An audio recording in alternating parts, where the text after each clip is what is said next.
नमस्कारम तिरुवनंतपुरम। भगवान पद्मनाभ स्वामी की इस पावन भूमि पर आना मेरा बहुत बड़ा सौभाग्य है। मैं संत श्री नारायण गुरु जी के ज्ञान, महात्मा अयंगकली के मार्गदर्शन और मन्नथु पद्मनाभन जी के निस्वार्थ सेवा भाव का भी वंदन करता हूं।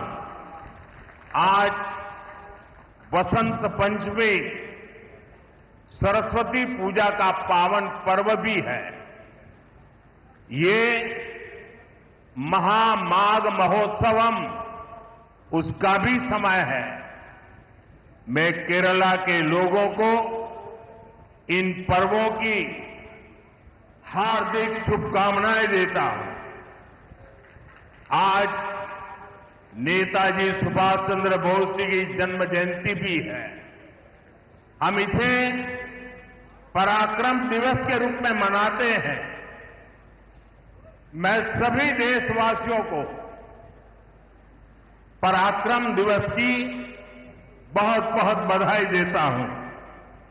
നമസ്കാരം. തിരുവനന്തപുരം ശ്രീ പത്മനാഭസ്വാമിയുടെ മണ്ണിൽ വരിക എന്നത് എന്റെ സൗഭാഗ്യമാണ്. നാരായണ ഗുരുദേവന്റെ അറിവിന് മുന്നിൽ, മഹാത്മാ അയ്യൻകാളിയുടെ മാർഗദർശനത്തിനു മുൻപിൽ, മന്നത്ത് പത്മനാഭന്റെ നിസ്വാർത്ഥ സേവനത്തിനു മുന്നിൽ ഞാൻ നമസ്കരിക്കുന്നു. ഇന്ന് വസന്ത പഞ്ചമി ദിവസമാണ്. സരസ്വതി പൂജയുടെ പാവനമായ ദിവസം കൂടിയാണ് ഇന്ന്.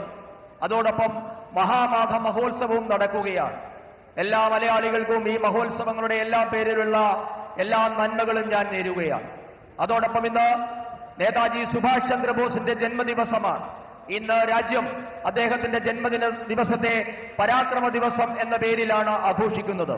രാജ്യത്തെ എല്ലാവർക്കും നേതാജിയുടെ ജന്മദിനമായ പരാക്രമ ദിവസത്തിന്റെ ആശംസകളും ഞാൻ നേരുകയാണ്. मुझे लगता है कोई इफेक्ट आ रही है। जो माइक वाले हैं जरा उसको ठीक करें। മൈക്ക് ये संगीत पार्टी में तो इको इफेक्ट चाहिए, यहां क्या जरूरत है? समझाइए इनको। പറയുന്ന പരിഭാഷപ്പെടുത്തുന്നത് വളരെ ഇഫക്റ്റീവായിട്ട് കേൾക്കുന്നില്ല, നല്ല രീതിയിൽ കേൾക്കുന്നില്ല. മൈക്ക് ഒന്ന് അഡ്ജസ്റ്റ് ചെയ്യാനാണ്.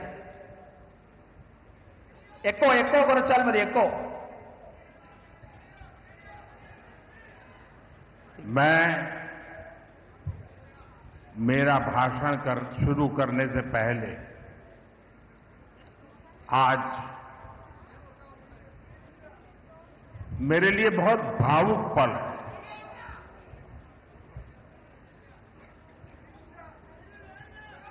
लाखों कार्यकर्ताओं का परिश्रम रंग ला रहा है।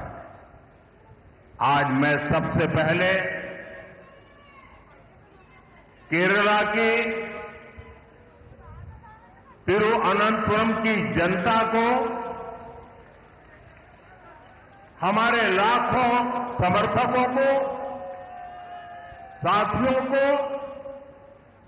मेरा भाषण शुरू करने से पहले बहुत ही आदरपूर्वक नमन करना चाहता हूं। ഇന്ന് ഈ തിരുവനന്തപുരത്തെ ലക്ഷക്കണക്കിന് പ്രവർത്തകരുടെ ഏറെക്കാലത്തെ പ്രയത്നം നിറമണിഞ്ഞിരിക്കുകയാണ്. ഞാൻ എന്റെ പ്രസംഗം തുടങ്ങുന്നതിന് മുൻപ് തിരുവനന്തപുരത്തെ ജനങ്ങൾക്ക്, ലക്ഷക്കണക്കിന് വരുന്ന ഭാരതീയ ജനതാ പാർട്ടിയുടെ പ്രവർത്തകർക്ക് എല്ലാവർക്കും ഏറെ ആദരപൂർവ്വം ഞാൻ നിങ്ങൾക്ക് എല്ലാവർക്കും എന്റെ സാദര നമസ്കാരം അർപ്പിക്കുന്നു.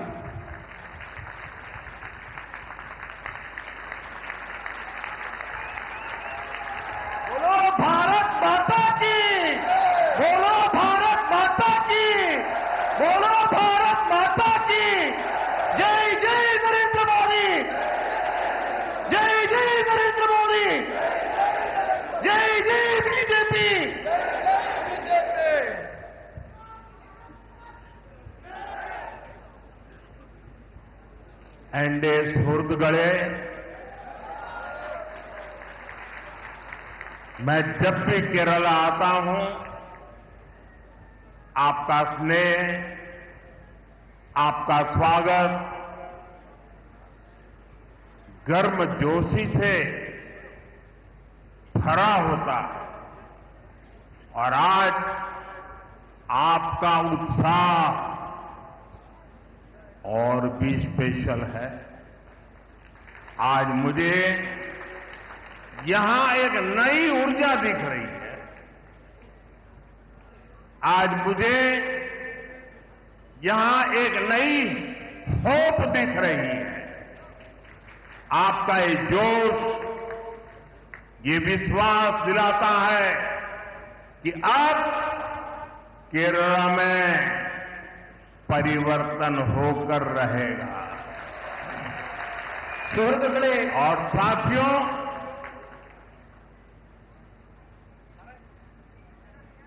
कुछ यहां जो लेफ्टिस्ट इकोसिस्टम होगा उनको शायद आज मेरी बात गले नहीं उतरेगी, लेकिन मैं आपको बड़ी मजबूती के साथ, तथ्य और तर्क के साथ मेरी इस बात की ताकत क्या है वो बताना चाहता हूं। 1987 के पहले गुजरात में बीजेपी एक हाशिए की पार्टी थी, अखबार में 2 लाइन भी नहीं छपती थी। 87 में पहली बार भाजपा ने अहमदाबाद म्युनिसिपल कॉरपोरेशन में विजय प्राप्त की, जैसे आज आपने तिरुवनंतपुरम में विजय प्राप्त की है।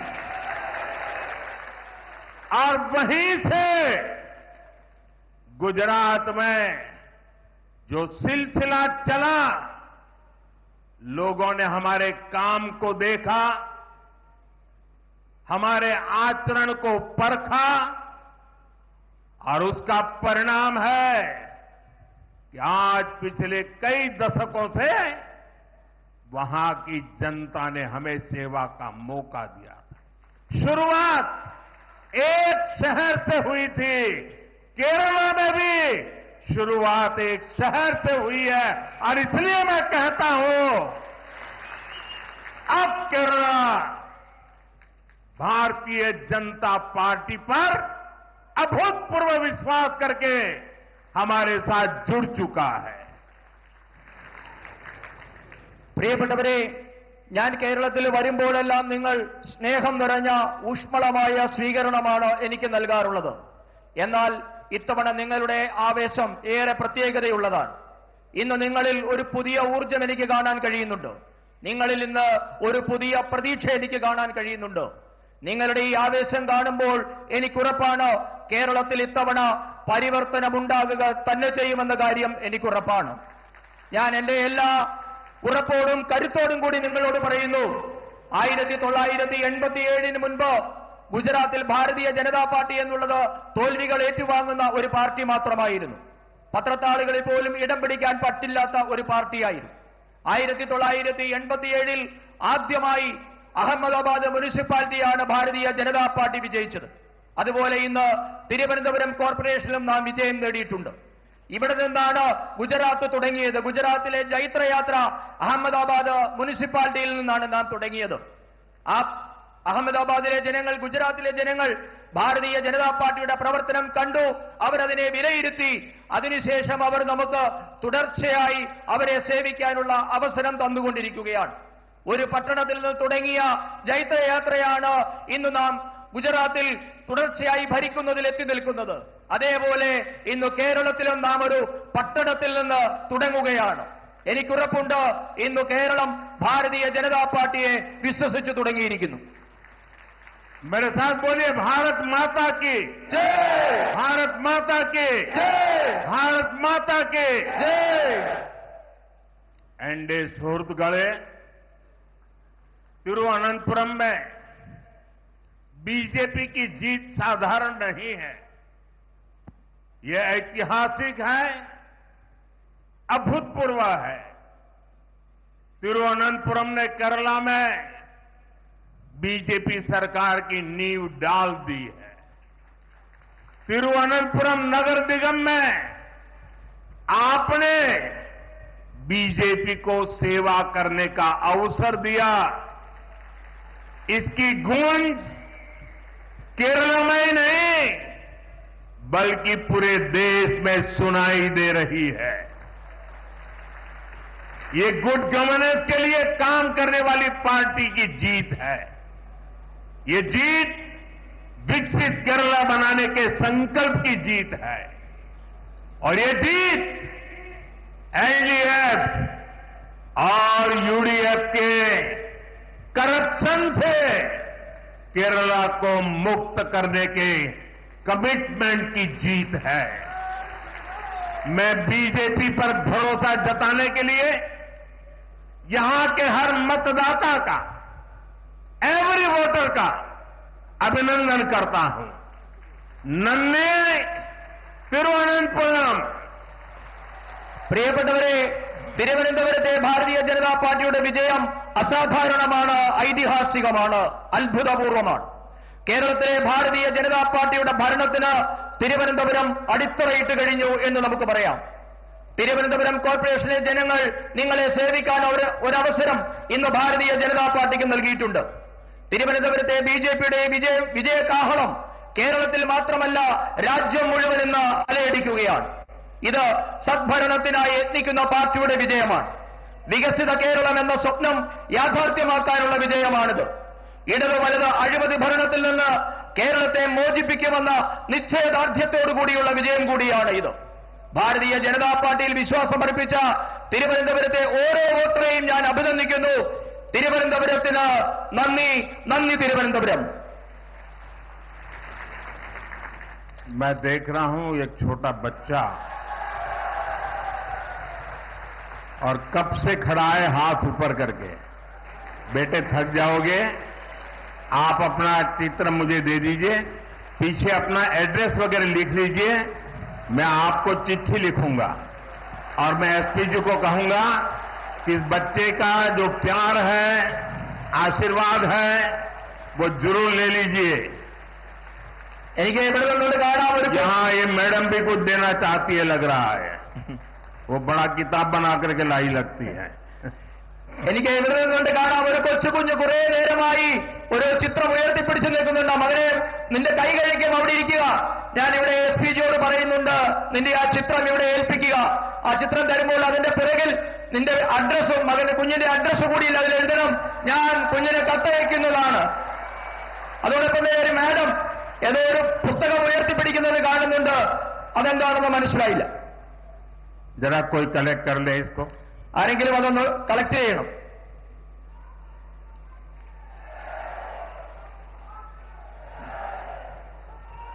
मैं जानता हूं, मैं देश भर में जहां भी जाता हूं, बहुत से युवा, बहुत से बालक अपनी भावना प्रकट करते हैं और मैं जानता हूं कि इसके बाद कुछ मुझको विशेष प्रेम करने वाले लोग भांति भांति के रील बनाते हैं. कोई इसको प्री प्लान बड़ा ड्रामा है ऐसा कहते हैं.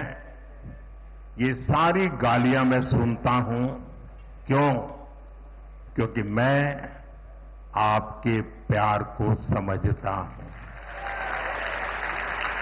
इन छोटे छोटे बच्चों की भावनाओं को समझता हूं और इसलिए रील बनाने वालों की गालियां तो खाता रहूंगा, लेकिन अगर किसी बच्चे ने 2 दिन 3 दिन इस प्रकार से प्यार से मेहनत की है, मैं उसका अपमान नहीं कर सकता, मैं इसको दुखी नहीं कर सकता. रील जितने ही बनने हैं बन ले. जनता के प्रति मेरी जो जिम्मेवारी है और जनता का मेरे प्रति जो भाव है, वो इन रील से हजारों लाखों गुना अधिक ताकतवर है.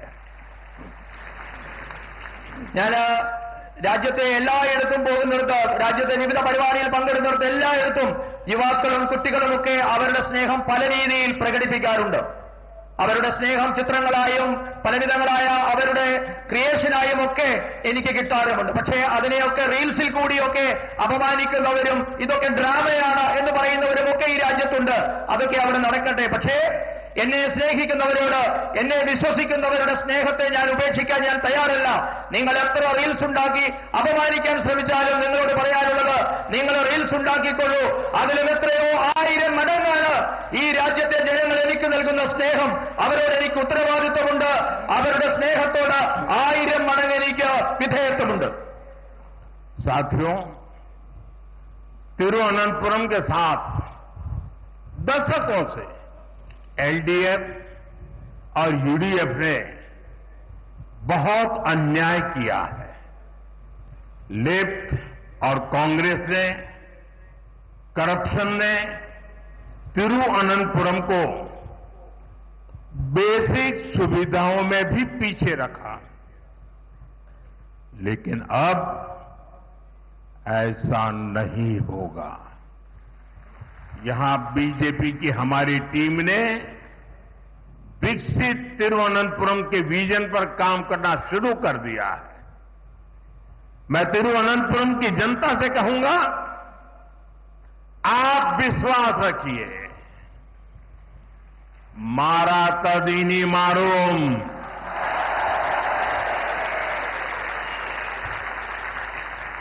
जो अब तक नहीं बदला वो अब बदलेगा. तिरुवनंतपुरम पूरे देश के लिए एक मॉडल सिटी बनेगा. I extend my full support to make Tiruvananthapuram one of the best cities of India. പ്രിയപ്പെട്ടവരെ, കഴിഞ്ഞ 7 പതിറ്റാണ്ടായി ഇടത് വലത് മുന്നണികൾ തിരുവനന്തപുരത്തോട് അനീതിയാണ് ചെയ്തുകൊണ്ടിരിക്കുന്നത്. ഇവരുടെ അഴിമതി മൂലം തിരുവനന്തപുരം അടിസ്ഥാന സൗകര്യ മേഖലയിൽ പോലും പിന്നാക്കം പോയി. എന്നാൽ ഇനി മുതൽ അങ്ങനെയാവില്ല. വികസിത തിരുവനന്തപുരം എന്ന സ്വപ്നം സാക്ഷാത്കരിക്കാൻ ഭാരതീയ ജനതാ പാർട്ടി പരിശ്രമം തുടങ്ങിക്കഴിഞ്ഞിരിക്കുന്നു. തിരുവനന്തപുരത്തെ ജനങ്ങളോട് ഞാൻ പറയുന്നു, നിങ്ങൾക്ക് വിശ്വസിക്കാം, മാറാത്തത് ഇനി മാറും. ഇതുവരെ മാറാത്തത് എന്തായിരുന്നു, അത് മാറി തുടങ്ങിയിട്ടുണ്ട്. മുഴുവൻ രാജ്യത്തിനും മാതൃകയായി തിരുവനന്തപുരം ഇനി മാറുമെന്ന് നിങ്ങൾക്ക് വിശ്വസിക്കാം. രാജ്യത്തെ തന്നെ ഏറ്റവും മികച്ച നഗരമാകാനുള്ള തിരുവനന്തപുരത്തിന്റെ പരിശ്രമത്തിന് ഞാൻ എല്ലാ പിന്തുണയും വാഗ്ദാനം ചെയ്യുന്നു. एनडीए शोरुत गढ़े आने वाले चुनाव केरला की दशा और दिशा को बदलने का चुनाव है. जब केरला के फ्यूचर की बात आती है तो आपने अब तक 2 पक्ष ही देखे हैं. एक तरफ एलडीएफ और दूसरी तरफ यूडीएफ, और इन दोनों ने बारी बारी से केरला को तबाह किया है. लेकिन एक तीसरा पक्ष भी है. वो पक्ष डेवलपमेंट का है, गुड गवर्नेंस का है, बीजेपी एनडीए का है. एलडीएफ और यूडीएफ के लोगों ने केरला को करप्शन, कुशासन और अपीजमेंट की खतरनाक राजनीति में झोंक दिया है. പ്രിയപ്പെട്ടവരെ, ഞാനൊരു കാര്യം നിങ്ങളോട് പറയാൻ ആഗ്രഹിക്കുന്നു. കേരളത്തിന്റെ തലവരെയും ഭാവിയും മാറ്റാൻ പോകുന്ന തിരഞ്ഞെടുപ്പായിരിക്കും ഇത്തവണ നടക്കാൻ പോകുന്നത്. സാധാരണഗതിയിൽ കേരളത്തെപ്പറ്റി സംസാരിക്കുമ്പോൾ, കേരളത്തിന്റെ ഭാവിയെപ്പറ്റി പറയുമ്പോഴൊക്കെ നാം 2 പക്ഷത്തെപ്പറ്റി മാത്രമായിരുന്നു സംസാരിച്ചുകൊണ്ടിരുന്നത്. 2 പക്ഷത്തെ മാത്രമായിരുന്നു നാം ഇതുവരെ കണ്ടുകൊണ്ടിരുന്നത്. ഒരു വശത്ത് ഇടതുപക്ഷം, മറുവശത്ത് വലതുപക്ഷം. ഇവർ രണ്ടുപേരും കൂടി കേരളത്തെ മാറി മാറി ഭരിച്ച് തകർത്തെറിഞ്ഞിരിക്കുകയാണ് ചെയ്തിരിക്കുന്നത്. എന്നാൽ ഇനി മുതൽ മൂന്നാമതൊരു പക്ഷം കൂടിയുണ്ട്. ആ പക്ഷം വികസനത്തിന്റെ പക്ഷമാണ്, സദ്ഭരണത്തിന്റെ പക്ഷമാണ്, ഭാരതീയ ജനതാ പാർട്ടി നയിക്കുന്ന എൻഡിഎയുടെ പക്ഷമാണ്. ഇടതു വലതു മുന്നണികൾ കേരളത്തെ അഴിമതിയിൽ, ദുർഭരണത്തിൽ, അപകടകരമായ രാഷ്ട്രീയത്തിലൊക്കെ മുക്കി തകർത്ത് കളഞ്ഞിരിക്കുകയാണ്. സുഹൃത്തുക്കളെ, एलडीएफ और यूडीएफ इन दोनों के झंडे अलग है, सिंबल अलग है, लेकिन इनकी पॉलिटिक्स, इनका एजेंडा एक ही है. झंडा अलग है, एजेंडा एक है. Full corruption, zero accountability, full communalism, zero responsibility. LDF और यूडीएफ को पता है कि 5 या 10 साल बाद उन्हें ही मौका मिलता है. इसलिए यहां सरकार तो बदलती है, लेकिन सिस्टम वही रहता है. अब आपको सही मायने में नई सरकार बनानी है. केरला के लिए प्रो पीपल, प्रो डेवलपमेंट सरकार बनानी है. और ये काम बीजेपी, एनडीए यही कर सकती है. പ്രിയപ്പെട്ടവരെ, സിപിഎമ്മിന്റെയും കോൺഗ്രസിന്റെയും ഇടതുപക്ഷത്തിന്റെയും വലതുപക്ഷത്തിന്റെയും പതാകകൾ ഒരുപക്ഷെ വ്യത്യസ്തമാകാം, ചിഹ്നം രണ്ടായിരിക്കാം. എന്നാൽ ഇവരുടെ രാഷ്ട്രീയം, ഇവരുടെ അജണ്ട ഒന്നു തന്നെയാണ്. ഒരു വശത്ത് ആരോടും കടപ്പാടില്ലാത്ത സമ്പൂർണ്ണ അഴിമതി, ആരോടും ഉത്തരവാദിത്തമില്ലാത്ത സമ്പൂർണ്ണ വർഗീയത. ഇവരെ രണ്ടുപേരും സാധാരണ ധരിക്കുന്നത് 5-10 വർഷം കാത്തിരുന്നാലും വീണ്ടും ഭരിക്കാൻ അവസരം കിട്ടുമെന്നാണ് രണ്ട് മുന്നണികളുടെയും പ്രതീക്ഷ. അതുകൊണ്ടാണ് നാളിതുവരെ നമ്മുടെ സംസ്ഥാനത്ത് ഭരണം മാറിയെങ്കിലും സംവിധാനം ഒന്നു തന്നെയായി ഇവിടെ നിലനിൽക്കുന്നത്. ഇനിയാണ് യഥാർത്ഥ അർത്ഥത്തിൽ ഒരു പുതിയ സർക്കാർ ഇവിടെ ഉണ്ടാകേണ്ടിയിരിക്കുന്നു. ജനങ്ങൾക്കായുള്ള ഒരു സർക്കാർ, വികസനത്തിന് വേണ്ടി നിലകൊള്ളുന്ന ഒരു സർക്കാർ ഇനി ഉണ്ടാകേണ്ടിയിരിക്കുന്നു. ആ ദൗത്യം ഭാരതീയ ജനതാ പാർട്ടി, ജനങ്ങൾക്ക് വേണ്ടിയുള്ള സർക്കാർ എന്ന ദൗത്യം ഭാരതീയ ജനതാ പാർട്ടി നിറവേറ്റുക തന്നെ ചെയ്യും. एलडीएफ और यूडीएफ, उनके जो यहां इकोसिस्टम है, जिन्होंने आंखों पे पटरी बांध करके बैठे हुए हैं, मेरी बात सुन लीजिए और थोड़ा दिमाग खोल करके सोचिए. आप देखते हैं केरला में ज्यादातर 5 साल एलडीएफ, फिर 5 साल यूडीएफ, 5 साल यानी वही आते जाते रहते हैं. आप मुझे बताइए, ऐसा क्या हुआ कि त्रिपुरा में 30 साल से ये लेफ्ट वालों की सरकार चल रही थी और उसके बाद वहां की जनता ने तंग आकर के, थक करके बीजेपी को मौका दिया और आज दोबारा वहां बीजेपी की सरकार चल रही है और वहां एलडीएफ का नामो निशान नहीं बचा है, लेफ्ट का नामो निशान नहीं बचा. कारण ये जो मिली भगत थी, बीजेपी के आने के बाद वो मिली भगत खत्म हो गई. बंगाल देखिए, 35-40 साल तक लेफ्ट ने राज किया था.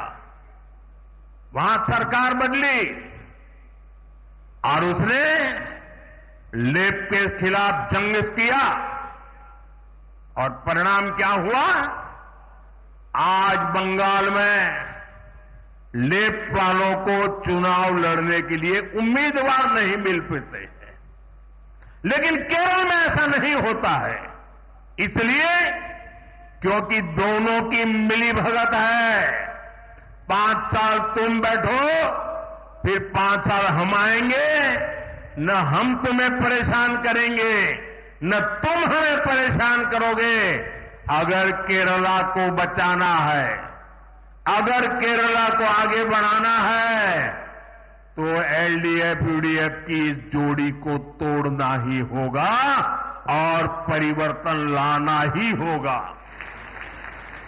നമ്മുടെ സംസ്ഥാനത്ത് ഞാൻ പറഞ്ഞു ഭരണം മാറുന്നുണ്ടെങ്കിലും എക്കോസിസ്റ്റം ഇടതുപക്ഷത്തിന്റെയും വലതുപക്ഷത്തിന്റെയും ഇവിടെ നിലനിൽക്കുകയാണ്. കേരളത്തിലെ ജനങ്ങളോട് എനിക്ക് അഭ്യർത്ഥിക്കാനുള്ളത് ബുദ്ധി ഉപയോഗിച്ച് അല്പം കൂടി ചിന്തിക്കണമെന്നാണ് എനിക്ക് അഭ്യർത്ഥിക്കാനുള്ളത്. കേരളത്തിൽ 5 വർഷം ഇടതുപക്ഷം 5 വർഷം വലതുപക്ഷം എന്ന രീതിയിലാണ് ഭരണം നടക്കുന്നത്. നിങ്ങൾ എന്നോട് പറയൂ, എന്തുകൊണ്ടാണ് ഇങ്ങനെ സംഭവിക്കുന്നത്? നമുക്ക് ത്രിപുരയിലെ ഉദാഹരണം എടുക്കാം. ത്രിപുരയിൽ 30 വർഷമാണ് ഇടതുപക്ഷ സർക്കാർ ഭരിച്ചത്. അതിനുശേഷം അവിടെ ജനങ്ങൾ മാറി ചിന്തിച്ചു.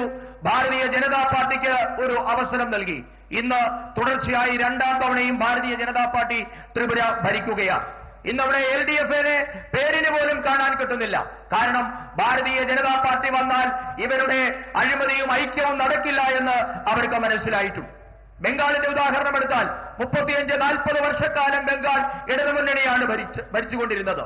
ഇന്ന് സർക്കാർ മാറി ഇടതുപക്ഷത്തിനെതിരെ സമരം ചെയ്ത് ഇന്ന് അവിടെ പുതിയൊരു സർക്കാർ ഉണ്ടായിരിക്കുന്നു. പക്ഷേ അവിടുത്തെ ഇടതുപക്ഷത്തിന്റെ അവസ്ഥ എന്താണ്? ഇന്ന് ഇടതുപക്ഷത്തിന്റെ ടിക്കറ്റിൽ മത്സരിക്കാൻ ഒരു സ്ഥാനാർത്ഥിയെ പോലും കിട്ടുന്നില്ല എന്നതാണ് ഇടതുപക്ഷത്തിന്റെ അവസ്ഥ. ഇതെന്തുകൊണ്ടാണ് കേരളത്തിൽ സംഭവിക്കാത്തത് എന്ന് നിങ്ങൾ ചിന്തിക്കണം. കാരണം ഇവർ രണ്ടുപേരും തമ്മിലുള്ള അഡ്ജസ്റ്റ്മെന്റ് രാഷ്ട്രീയമാണ്, വിട്ടുവീഴ്ച രാഷ്ട്രീയമാണ്, ഐക്യമാണ് ഇതിന് കാരണം. ഞാൻ നിങ്ങളോട് പറയുന്നു, കേരളത്തെ രക്ഷിക്കണമെങ്കിൽ, കേരളം രക്ഷപ്പെടണമെങ്കിൽ ഈ ഇടതു വലതു മുന്നണിയുടെ കൂട്ടുകക്ഷി ഭരണം, ഇവരുടെ ഐക്യത്തോടു കൂടിയുള്ള അഡ്ജസ്റ്റ്മെന്റ് ഭരണം അവസാനിപ്പിക്കണം. കാരണം ഒരാൾ പറയുന്നു, ഞാൻ ഭരണത്തിൽ വന്നാൽ നിങ്ങളെ ബുദ്ധിമുട്ടിക്കില്ല, നിങ്ങൾ ഭരണത്തിൽ വന്നാൽ ഞങ്ങളെയും ബുദ്ധിമുട്ടിക്കരുത് എന്ന തരത്തിലുള്ള അഡ്ജസ്റ്റ്മെന്റ് ഭരണം അവസാനിപ്പിച്ചെങ്കിൽ മാത്രമേ കേരളം മുൻപോട്ടേക്ക് പോവുകയുള്ളൂ, കേരളം രക്ഷപ്പെടുകയുള്ളൂ. എന്റെ സുഹൃത്തുക്കളെ, बीजेपी स्टेट के विकास से देश के विकास का मंत्र लेकर चलती है. इसलिए हम केरला के विकास को प्राथमिकता देते हैं. लेकिन एलडीएफ केरला के विकास की दुश्मन बनी हुई है. एलडीएफ अपनी ताकत यहां केंद्र सरकार की योजनाओं को रोकने में लगी है. एलडीएफ केरला में पीएम आवास योजना अर्बन का नेक्स्ट फेज लागू नहीं कर रही. जहां हर घर तक नल पहुंचाने की स्कीम में देरी की जा रही है. एलडीएफ सरकार नहीं चाहती कि गरीबों के बच्चे भी पीएमसी जैसे आधुनिक स्कूलों में पढ़ाई करें. यहां की राज्य सरकार इस योजना के लाभ से केरला के स्टूडेंट्स को दूर रख रहे हुए हैं. ऐसी गरीब विरोधी एलडीएफ सरकार को सबक सिखाना बहुत जरूरी है. പ്രിയപ്പെട്ടവരെ, സംസ്ഥാനങ്ങളുടെ വികസനത്തിൽ കൂടി മാത്രമേ രാജ്യത്തിന്റെ വികസനം സാധ്യമാകൂ എന്ന മന്ത്രവുമായാണ് ഭാരതീയ ജനതാ പാർട്ടി ഇന്ന് പ്രവർത്തിക്കുന്നത്. അതിനാൽ തന്നെ കേരളത്തിന്റെ വികസനത്തിന് ഭാരതീയ ജനതാ പാർട്ടി വലിയ പ്രാധാന്യമാണ് നൽകുന്നത്. അതേസമയം കേരളം ഭരിക്കുന്ന LDF ഇന്ന് വികസനത്തിന്റെ ശത്രുവായി മാറിയിരിക്കുന്നു. ഇന്ന് LDF സർക്കാർ അവരുടെ എല്ലാ ശക്തിയും കഴിവും വിനിയോഗിക്കുന്നത് കേന്ദ്ര പദ്ധതികളുടെ നേട്ടം കേരളത്തിലെ സാധാരണക്കാർക്ക് നൽകാതിരിക്കുന്നതിന് വേണ്ടിയാണ് അവരെല്ലാ ശക്തിയും കഴിവും വിനിയോഗിക്കുന്നത്. കേരളത്തിലെ നഗരങ്ങളിൽ പ്രധാനമന്ത്രി ആവാസ് യോജനയുടെ അടുത്ത ഘട്ടം, 2ാം ഘട്ടം LDF സർക്കാർ നടപ്പാക്കാൻ തയ്യാറാകുന്നില്ല. എല്ലാ വീടുകളിലും പൈപ്പുകളിൽ കൂടി ശുദ്ധജലം എത്തിക്കുന്ന പദ്ധതിയും ഇവിടെ ഇന്ന് നിലച്ചിരിക്കുകയാണ്. PM ശ്രീ പദ്ധതിയുടെ കീഴിൽ വരുന്ന ആധുനികമായ സ്കൂളുകളിൽ സാധാരണക്കാരുടെ മക്കൾ പഠിക്കേണ്ടതില്ല എന്നതാണ് ഇടത് സർക്കാരിന്റെ നയം. ഈ പദ്ധതിയുടെ നേട്ടങ്ങളിൽ നിന്ന് സംസ്ഥാന സർക്കാർ കേരളത്തിലെ ഈ പദ്ധതിയുടെ നേട്ടങ്ങൾ സംസ്ഥാന സർക്കാർ കേരളത്തിലെ വിദ്യാർത്ഥികൾക്ക് നിഷേധിക്കുകയാണ്. ഇങ്ങനെ സാധാരണക്കാരുടെ ശത്രുവായി മാറിയ ഇടത് സർക്കാരിനെ ഒരു പാഠം പഠിപ്പിക്കേണ്ടത് അത്യാവശ്യമാണ്. സുഹൃത്തുക്കളെ, बीजेपी एनडीए की केंद्र सरकार गरीब का जीवन बेहतर बनाने में जुटी है. इसका एक और उदाहरण हमारे शहरों में रेहड़ी, ठेले, फुटपाथ पर काम करने वाले हमारे भाई बहन हैं। हमने इन्हें आर्थिक मदद देने के लिए पीएम स्वनिधि योजना बनाई। केरला सहित देश के लाखों ऐसे साथियों को पहली बार बैंकों से मदद मिलनी शुरू हुई। अब एनडीए की केंद्र सरकार ने एक और बड़ा कदम उठाया है। अब स्ट्रीट वेंडर्स को भी बीजेपी सरकार स्वनिधि क्रेडिट कार्ड देगी और इसकी शुरुआत देश भर के लोगों के लिए शुरुआत आज मैंने यहां केरला की धरती से शुरू किया है। പ്രിയപ്പെട്ടവരെ, ഭാരതീയ ജനതാ പാർട്ടി നയിക്കുന്ന കേന്ദ്രത്തിലെ എൻഡിഎ സർക്കാർ സാധാരണക്കാരുടെ ജീവിതം മെച്ചപ്പെടുത്താൻ പ്രതിജ്ഞാബദ്ധമാണ്. ഇതിന് ഏറ്റവും ഒടുവിലത്തെ ഉദാഹരണമാണ് നമ്മുടെ തെരുവ് കച്ചവടക്കാർ, തട്ടുകടക്കാർ, വഴിയോര കച്ചവടക്കാർ എന്നിവർക്കായി കേന്ദ്ര സർക്കാർ നടപ്പാക്കുന്ന വിവിധ പദ്ധതികൾ. ഈ വിഭാഗത്തിൽപ്പെട്ട ദുർബലരായ മനുഷ്യരെ സാമ്പത്തികമായി സഹായിക്കാൻ വേണ്ടി നാം പ്രധാനമന്ത്രി സ്വനിധി പദ്ധതി നടപ്പാക്കിയിട്ടുണ്ട്. കേരളം ഉൾപ്പെടെയുള്ള നാടുകളിലെ ലക്ഷക്കണക്കിന് പാവപ്പെട്ട മനുഷ്യർക്കാണ് ഈ പദ്ധതി മൂലം പ്രയോജനം കിട്ടുന്നത്. ലക്ഷക്കണക്കിന് സാധാരണക്കാർക്ക് പിഎം സ്വനിധി പദ്ധതി വന്നതുമൂലം ബാങ്കുകളിൽ നിന്ന് ആദ്യമായി സഹായം കിട്ടാൻ തുടങ്ങിയിരിക്കുന്നു. ഇപ്പോൾ ഈ പാവങ്ങളെ സഹായിക്കുന്നതിന് വേണ്ടി കേന്ദ്ര സർക്കാർ മറ്റൊരു സുപ്രധാന ചുവടുകൂടി ഇന്ന് വെച്ചിരിക്കുകയാണ്. തെരുവ് കച്ചവടക്കാർക്കും ക്രെഡിറ്റ് കാർഡ് കിട്ടുന്ന പദ്ധതി. ഇവിടെ ഈ രാജ്യത്തെ മുഴുവൻ തെരുവ് കച്ചവടക്കാർക്കും പ്രയോജനം കിട്ടുന്ന ഈ പദ്ധതിയുടെ രാജ്യവ്യാപകമായ ഉദ്ഘാടനം അല്പസമയം മുമ്പ് കേരളത്തിന്റെ ഈ പത്മനാഭന്റെ മണ്ണിൽ വെച്ചാണ് ഞാൻ നിർവഹിച്ചത്. एनडीए शोहर्स गए 2014 से पहले दिल्ली में 10 साल तक लेफ्ट के समर्थन से कांग्रेस की सरकार चलती थी। उस दौरान केरला के किसानों या यहां के फिशरमैन के लिए ना लेफ्ट ने कुछ किया और न ही कांग्रेस ने कुछ किया। दिल्ली में सरकार में बैठे थे तब भी नहीं किया। किसानों के नाम पर जो झूठे पैकेज घोषित होते थे उसका पैसा कांग्रेस और लेफ्ट के लोगों की जेब में पहुंच जाता था। किसान का पैसा किसान को मिले, इसके लिए एनडीए की केंद्र सरकार ने पीएम किसान निधि शुरू की। इसे केरला के लाखों किसानों के अकाउंट में 13,000 करोड़ 13,000 करोड़ रुपए सीधे मेरे केरल के किसान भाई बहनों के खाते में जमा हुए हैं। एलडीएफ और यूडीएफ के लोग चाहकर भी इस पैसों को लूट नहीं सकते। പ്രിയപ്പെട്ടവരെ, 2014 മുൻപുള്ള 10 വർഷക്കാലം ഇടതുപക്ഷത്തിന്റെ പിന്തുണയുള്ള കോൺഗ്രസ് സർക്കാരായിരുന്നു കേന്ദ്രം ഭരിച്ചിരുന്നത്. ഈ കാലയളവിൽ കേരളത്തിലെ സാധാരണക്കാരായ കർഷകർക്കോ മത്സ്യത്തൊഴിലാളികൾക്കോ പ്രയോജനം കിട്ടുന്ന ഒരു കാര്യവും ഇടതുപക്ഷത്തിനോ സിപിഐഎമ്മിനോ കോൺഗ്രസിനോ അക്കാലത്ത് ചെയ്യാൻ സാധിച്ചിട്ടില്ല. സർക്കാരിൽ ഇരുന്നപ്പോഴും ചെയ്തിട്ടില്ല, പിന്തുണ കൊടുക്കുന്ന കാലഘട്ടത്തിലും ചെയ്തിട്ടില്ല. കർഷകരുടെ പേരിൽ വ്യാജ വാഗ്ദാനങ്ങളും പാക്കേജുകളും മാത്രമായിരുന്നു അക്കാലത്ത് പ്രഖ്യാപിക്കപ്പെട്ടത്.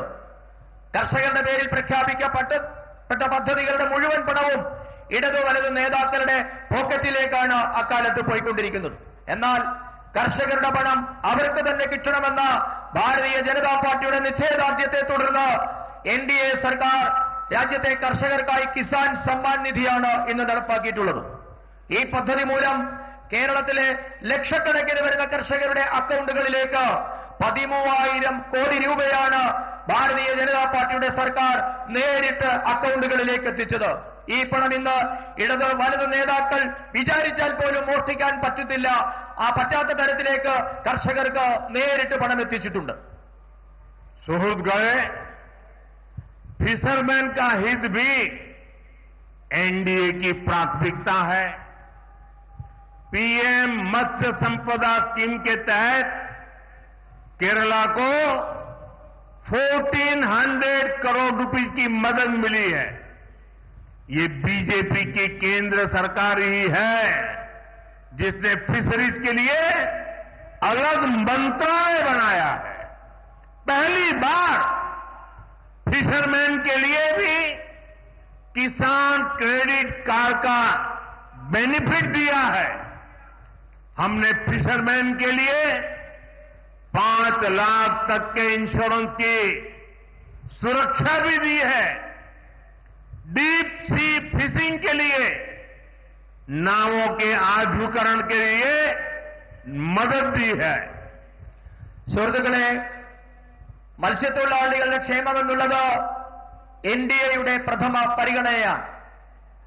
പ്രധാനമന്ത്രി മത്സ്യസമ്പദാ യോജന വഴി കേരളത്തിന് 14,000 കോടി രൂപയാണ് കേന്ദ്ര സർക്കാർ നൽകിയത്. മത്സ്യബന്ധനത്തിന്റെ കാര്യങ്ങൾ നോക്കുന്നതിന് വേണ്ടി ഒരു പ്രത്യേക മന്ത്രാലയം രൂപീകരിച്ചതും ഭാരതീയ ജനതാ പാർട്ടി നയിക്കുന്ന കേന്ദ്ര സർക്കാരാണ്. രാജ്യത്താദ്യമായി കിസാൻ ക്രെഡിറ്റ് കാർഡിന്റെ പ്രയോജനം മത്സ്യത്തൊഴിലാളികൾക്ക് നൽകിയതും ഭാരതീയ ജനതാ പാർട്ടിയുടെ സർക്കാരാണ്. മത്സ്യത്തൊഴിലാളികൾക്ക് 5 ലക്ഷം രൂപയുടെ ഇൻഷുറൻസ് ആണ് കേന്ദ്ര സർക്കാർ ഏർപ്പെടുത്തിയിട്ടുള്ളത്. ആഴക്കടൽ മത്സ്യബന്ധനത്തിന് പോകുന്ന വലിയ ബോട്ടുകളുടെ നവീകരണത്തിനും കേന്ദ്ര സർക്കാർ ഇന്ന് സഹായം നൽകുന്നുണ്ട്. एनडीए सुहृद गए केरला को विकसित बनाने में हमारी युवा शक्ति की बहुत बड़ी भूमिका है, लेकिन कांग्रेस ने यहां की युवा शक्ति के साथ हमेशा धोखा किया। एनडीए के पास केरला के यूथ के लिए रोजगार के अवसर बनाने का रोडमैप है। आज पूरी दुनिया आत्मनिर्भर भारत अभियान में अपने लिए अवसर देख रही है। इसलिए गल्फ हो, यूरोप हो, दुनिया के अनेक देशों के साथ भारत बड़े समझौते कर रहा है। इन समझौतों का बहुत अधिक लाभ केरल को मिल सकता है, लेकिन इसके लिए यहां बीजेपी की डबल इंजन सरकार होना बहुत जरूरी है. പ്രിയപ്പെട്ടവരെ, കേരളത്തിന്റെ വികസനത്തിൽ യുവാക്കളുടെ പങ്ക് വളരെ വലുതാണ്. എന്നാൽ കേരളത്തെ മാറി മാറി ഭരിച്ച 2 മുന്നണികളും കേരളത്തിലെ യുവാക്കളോട് വഞ്ചനയാണ് കാണിച്ചിട്ടുള്ളത്. കേരളത്തിലെ യുവാക്കൾക്ക് തൊഴിലവസരം സൃഷ്ടിക്കാനുള്ള കർമ്മ പദ്ധതി എൻഡിഎയുടെ പക്കലുണ്ട്. ഭാരതം നടപ്പാക്കിയ ആത്മനിർഭർ പദ്ധതിയിൽ അവസരം കിട്ടുമോ എന്ന് ഇന്ന് ലോകം മുഴുവൻ ഉറ്റുനോക്കുകയാണ്. ലോകത്തിലെ വിവിധ രാജ്യങ്ങളുമായി, അത് മധ്യേഷ്യയിലെ ഗൾഫ് രാജ്യങ്ങളാകട്ടെ, യൂറോപ്പാകട്ടെ, അവരുമായൊക്കെ നയതന്ത്ര ബന്ധങ്ങളിലൂടെ ഭാരതം ഇന്ന് വലിയ വലിയ കരാറുകളിൽ ഒപ്പിടുകയാണ്. ഈ കരാറുകളുടെ ഒക്കെ ഗുണം കേരളത്തിനും കിട്ടേണ്ടതാണ്. പക്ഷേ അത് സാധ്യമാകണമെങ്കിൽ കേരളത്തിലും ഒരു ഇരട്ട എഞ്ചിൻ സർക്കാർ ഉണ്ടാകേണ്ടത് വളരെ വളരെ അത്യാവശ്യമാണ്. सुहृदगण, आधुनिक इंफ्रास्ट्रक्चर का निर्माण रोजगार का बहुत बड़ा माध्यम है. एलडीए हो या फिर कांग्रेस, ये इंफ्रास्ट्रक्चर नहीं बनाते. ये सिर्फ बड़े बड़े घोटाले करते हैं. लेकिन बीजेपी इंफ्रास्ट्रक्चर निर्माण से रोजगार निर्माण के विजन पर काम करती है. बीजेपी सरकार के प्रयासों के वजह से ही आज पूरे केरला में के रेल नेटवर्क का इलेक्ट्रिफिकेशन हो चुका है. आज यहां 3 वंदे भारत ट्रेनें चल रही है. थोड़ी देर पहले ही अनेक नई अमृत भारत एक्सप्रेस ट्रेनें भी शुरू की गई है. സുഹൃത്തുക്കളെ, ആധുനിക അടിസ്ഥാന സൗകര്യ വികസനം എന്നുള്ളത് തൊഴിൽ കിട്ടുന്നതിന് വലിയ ഘടകമാണ്. പക്ഷേ ഇടതാകട്ടെ വലതാകട്ടെ കേരളത്തിന്റെ അടിസ്ഥാന സൗകര്യ വികസനം നടപ്പാക്കുന്നതിൽ ഒരു ശ്രദ്ധയും കാണിച്ചിട്ടില്ല. പകരം വലിയ വലിയ അഴിമതികളാണ് അവർ ചെയ്തുകൊണ്ടിരുന്നത്. എന്നാൽ ഭാരതീയ ജനതാ പാർട്ടി ആകട്ടെ അടിസ്ഥാന സൗകര്യ നിർമ്മാണത്തിലൂടെ ലക്ഷക്കണക്കിന് തൊഴിലവസരങ്ങളാണ് സൃഷ്ടിക്കുന്നത്. ഭാരതീയ ജനതാ പാർട്ടി നയിക്കുന്ന കേന്ദ്ര സർക്കാരിന്റെ ഈ നയം കാരണം ഇന്ന് കേരളത്തിലെ എല്ലാ റെയിൽവേ ലൈനുകളും വൈദ്യുതീകരിക്കപ്പെട്ടിട്ടുണ്ട്. ഇന്ന് 3 വന്ദേ ഭാരത് ട്രെയിനുകൾ കേരളത്തിൽ കൂടി ഓടുന്നുണ്ട്. അല്പസമയം മുൻപ് നിരവധി അമൃത ഭാരത് ട്രെയിനുകളാണ് കേരളത്തിൽ കൂടി ഓടുന്നതിന് തുടക്കം കുറിച്ചിട്ടുള്ളത്. एनडीए शुरू गए इंफ्रास्ट्रक्चर से केरला में व्यापार और रोजगार कैसे बढ़ेगा, इसका एक बड़ा उदाहरण विजिंजम पोर्ट है. जब मुझे इस पोर्ट का लोकार्पण करने का अवसर मिला, उसके 6 मंथ्स में ही 6 महीने में ही करीब 150 वेसल्स और 3 लाख कंटेनर्स को इस पोर्ट पर हैंडल किया गया है. यानी ज्यादा लोगों को रोजगार मिला है और केरला की ट्रेड कैपेसिटी को भी मजबूती मिली है.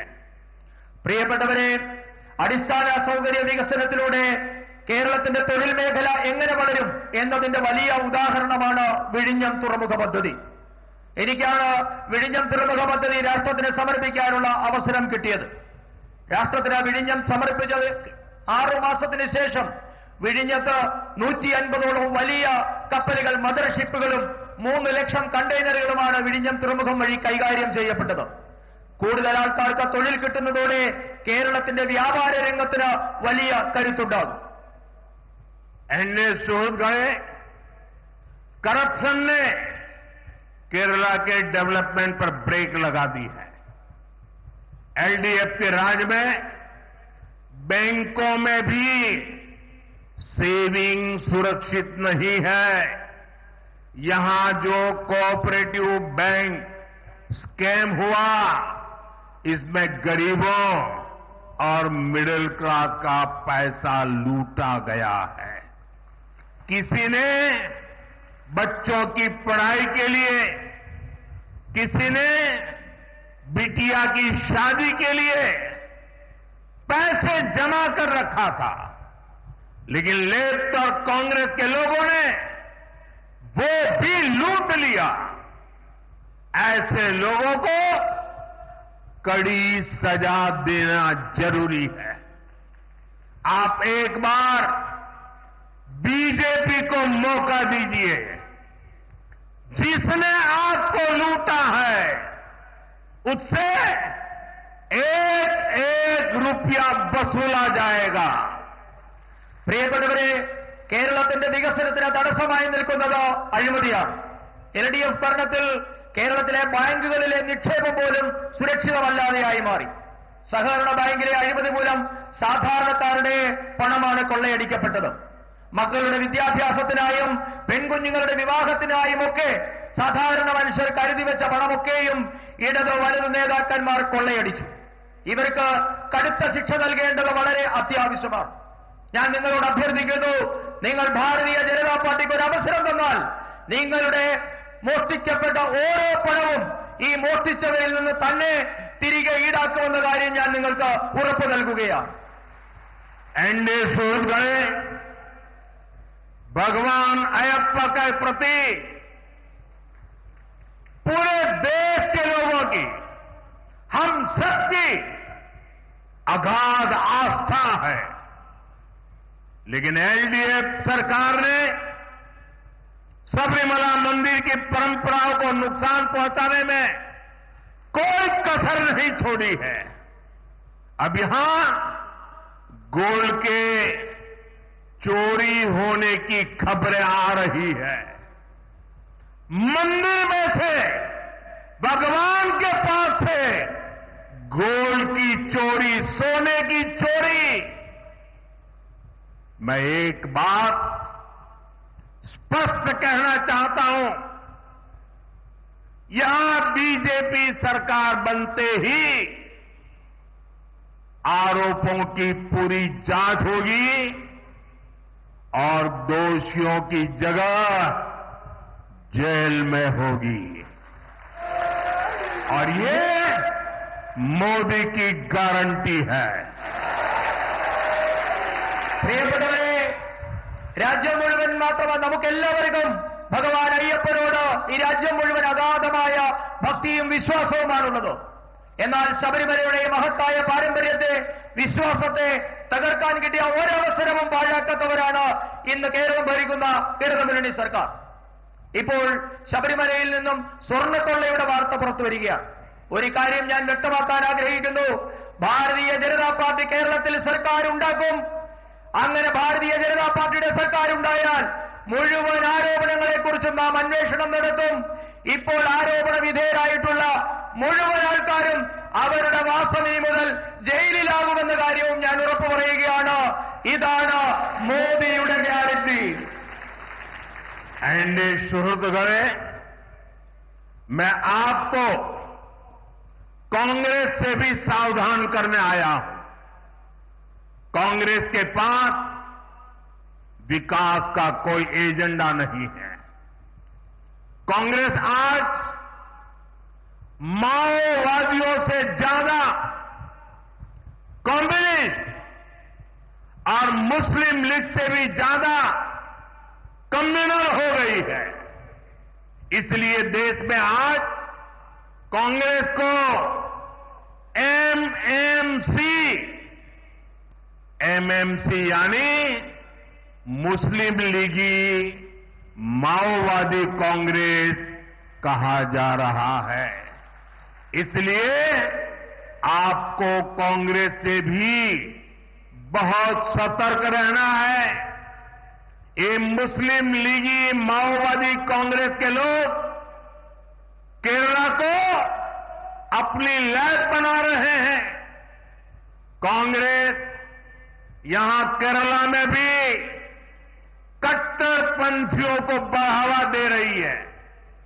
ज्ञान, विज्ञान, आध्यात्म, आस्था, इसकी इस पवित्र धरती को कांग्रेस के मुस्लिम लीगी एजेंडे से हमें मिलकर के इस पवित्र भूमि को बचाना है. പ്രിയപ്പെട്ടവരെ, കോൺഗ്രസിനെ കുറിച്ച് മുന്നറിയിപ്പ് നൽകുന്നതിന് വേണ്ടിയാണ് ഞാനിവിടെ എത്തിയിട്ടുള്ളത്. ഇന്ന് കോൺഗ്രസിന്റെ കയ്യിൽ വികസനത്തിനുള്ള ഒരു പദ്ധതിയുമില്ല. രാജ്യത്തെ കോൺഗ്രസ് എന്നുള്ളത് മാവോയിസ്റ്റുകളെക്കാൾ വലിയ കമ്മ്യൂണിസ്റ്റുകളായി മാറിയിരിക്കുന്നു. മുസ്ലിം ലീഗിനേക്കാൾ വലിയ വർഗീയവാദികളായി കോൺഗ്രസ് മാറിയിരിക്കുന്നു. അതുകൊണ്ടാണ് ഇന്ത്യൻ നാഷണൽ കോൺഗ്രസ് എന്നുള്ളത് ഇന്ന് എംഎംസി കോൺഗ്രസ് എന്നായി മാറിയിരിക്കുന്നു. മുസ്ലിം ലീഗ് മാവോയിസ്റ്റ് കോൺഗ്രസ് എന്നാണ് ഇന്ന് രാജ്യത്തെ കോൺഗ്രസ് അറിയപ്പെടുന്നത്. നിങ്ങൾ അതുകൊണ്ട് തന്നെ കോൺഗ്രസിനെ വളരെയധികം സൂക്ഷിക്കണമെന്ന മുന്നറിയിപ്പാണ് ഞാൻ നിങ്ങൾക്ക് നൽകുന്നത്. മുസ്ലിം ലീഗ് മാവോയിസ്റ്റ് കോൺഗ്രസ് കേരളത്തെ ഇന്ന് അവരുടെ വർഗീയ പരീക്ഷണങ്ങളുടെ പരീക്ഷണശാലയാക്കി മാറ്റിയിരിക്കുകയാണ്. കേരളത്തിലും കോൺഗ്രസ് വിഘടനവാദികളെ പിന്തുണയ്ക്കുകയാണ്. അറിവിന്റെ, ശാസ്ത്ര അവബോധത്തിന്റെ, ആധ്യാത്മികതയുടെ, വിശ്വാസത്തിന്റെ ഒക്കെ നാടായ നമ്മുടെ പവിത്രമായ കേരളത്തെ ഈ കോൺഗ്രസിന്റെ മുസ്ലിം ലീഗ് അജണ്ടയിൽ നിന്ന് നമുക്ക് ഒരുമിച്ച് മുക്തരാക്കണം. കേരളത്തെ നമുക്ക് ഒരുമിച്ച് രക്ഷിക്കണം. साथियों, विकसित केरलम के लिए अब बड़े फैसले का समय आ गया है. अब केरला को नई पॉलिटिक्स चाहिए. 21st सेंचुरी के पहले 25 इयर्स तो चले गए, खत्म हो गए हैं. आने वाले 25 इयर्स के इसमें केरला को विकसित बनाने के लिए अब बीजेपी को डिसाइसिव मैंडेट चाहिए. इसलिए मैं केरला के लोगों से कहूंगा, यही समय है, सही समय है. Now is the time for विकसित Keralam. Now is the right time for NDA government. आइए बीजेपी के साथ केरला में विकास के नए युग की शुरुआत करें. പ്രിയപ്പെട്ടവരെ, ഇപ്പോൾ വികസിത കേരളം സാധ്യമാക്കാനുള്ള സമയമാണ് സമാഗതമായിരിക്കുന്നത്. ഇതിനായി കേരളത്തിന് ഒരു പുതിയ രാഷ്ട്രീയം ആവശ്യമാണ്. 21ാം നൂറ്റാണ്ടിന്റെ ആദ്യ 25 വർഷങ്ങൾ കടന്നുപോയിരിക്കുന്നു. അടുത്ത 25 വർഷത്തിനുള്ളിലെങ്കിലും കേരളത്തെ വികസിതമാക്കണമെങ്കിൽ ഉറച്ച തീരുമാനം ആവശ്യമാണ്. അതുകൊണ്ട് ഞാൻ കേരളത്തോട് പറയുന്നു, ഇതാണ് ശരിയായ സമയം, ഇതാണ് സമയം. കേരളത്തിൽ മാറ്റം കൊണ്ടുവരാനുള്ള യഥാർത്ഥ സമയം ഇതാണ്. വികസിത കേരളം സൃഷ്ടിക്കാനുള്ള സമയമാണ് ഇപ്പോഴുള്ളത്. NDA സർക്കാരിനുള്ള ശരിയായ സമയമാണിത്. വരൂ, നമുക്ക് ഒരുമിച്ച് ഭാരതീയ ജനതാ പാർട്ടിക്കൊപ്പം അണിചേർന്ന് കേരളത്തിന്റെ വികസനത്തിന് പുതിയൊരു തുടക്കം കുറിക്കാം. मेरे साथ बोलिए, भारत माता की जय. आप रहने दीजिए. भारत माता की, भारत माता की, भारत माता की. आज नेताजी सुभाष बाबू की जन्म जयंती भी है और वंदे मातरम के 150 साल. मेरे साथ बोलिए, वंदे वंदे वंदे वंदे वंदे वंदे वंदे वंदे वंदे. बहुत बहुत धन्यवाद.